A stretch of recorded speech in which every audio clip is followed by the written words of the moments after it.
Hello and welcome back to my channel. If you see my face for the very first time, my name is Abby and this is Mary Shuttle, where we talk about study abroad, work abroad, everything travel. If you like this type of content, feel free to hit the subscribe button below, turn on your notification bell so you get notified whenever I put up a new video.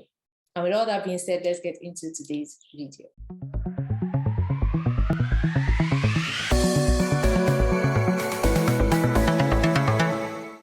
If you've not watched my previous video where I talked about the express entry system, find it somewhere around here. Okay, so yes, in today's video, I'm talking about the Canadian Experience class. And this part of the express entry stream is the part that focuses on people that have gotten work experience in Canada. So if you've gotten work experience in Canada for a minimum of 1 year full-time work experience, that's 40 hours or 30 hours per week for a full 1 year, full-time 1 year experience, or you've gotten a part-time paid experience for a minimum of 2 years. Now, all your work hours should be a total of 1,560 hours for 1 full year. That's how to calculate this. In any way you work, if you work part-time, if you work based on contract, but you have been able to acquire 1,560 hours in 1 year or 2 years, then you are eligible for the Canadian Experience class. But mind you, all this have to be done in Canada. That means the work experience has to be gained whilst you are in Canada. On another note, if you are a student and you're working part-time, you are not eligible for this stream. Yeah, and if you are a self-employed worker, you are not actually eligible for this stream as well. If you also did a co-op program, you are not eligible for this stream. So this stream, if you're a student, is you must have finished your studies and gotten your postgraduate work permit. That is when you are eligible for this particular stream. Other than that, no way.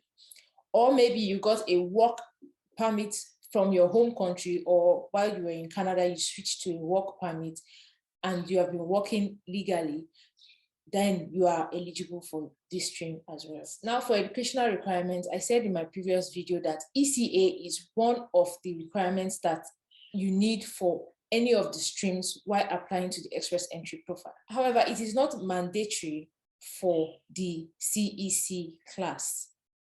But despite the fact that it is not mandatory, it also adds points to you whenever you add your ECA to your express entry profile.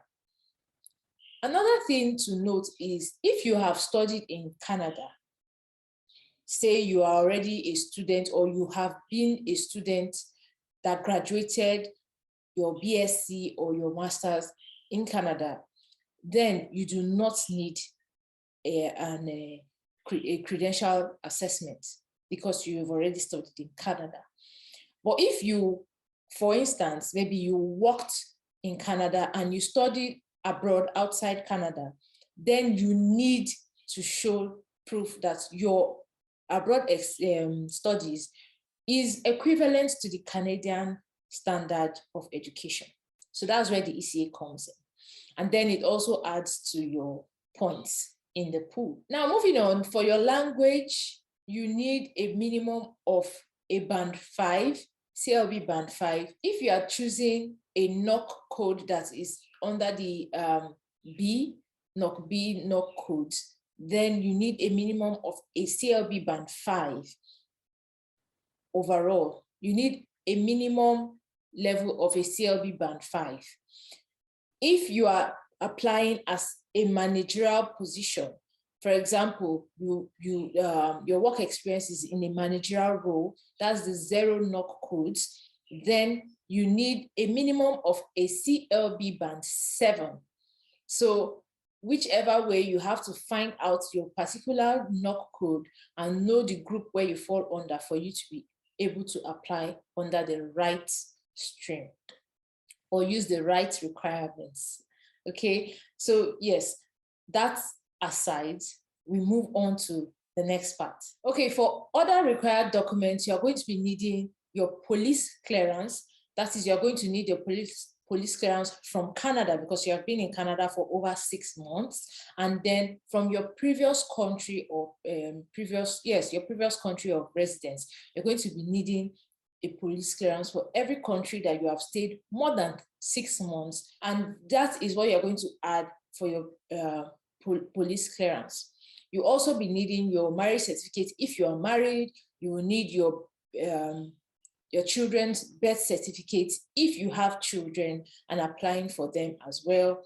And then you are going to need medicals. It's part of the requirements. However, in this year, Canada has stopped that for people that are temporary residents in Canada. That is, if you're already inside of Canada and you have worked for this while and you have legal residence in Canada, then they have boycotted the medicals requirements because they assume that you already did medicals before you came into Canada. So they just had to drop that off for a while now. They passed that law recently. And because of that, for the Canadian Experience class, you will not be needing to put up your medicals, okay? And then the last but not the least, your proof of funds. I'm sure you want to stick around for this one. For your proof of funds, surprisingly, the Canadian Experience class does not require proof of funds. Yay! Why did I say so? Because you already have work experience in Canada, so you do not require the proof of funds. And then secondly, you must already have a job as well that is still keeping you in Canada. So that is enough proof to show that you can take care of yourself and your family. With all of that, I've come to the end of today's video. Stick around for the next one. Bye.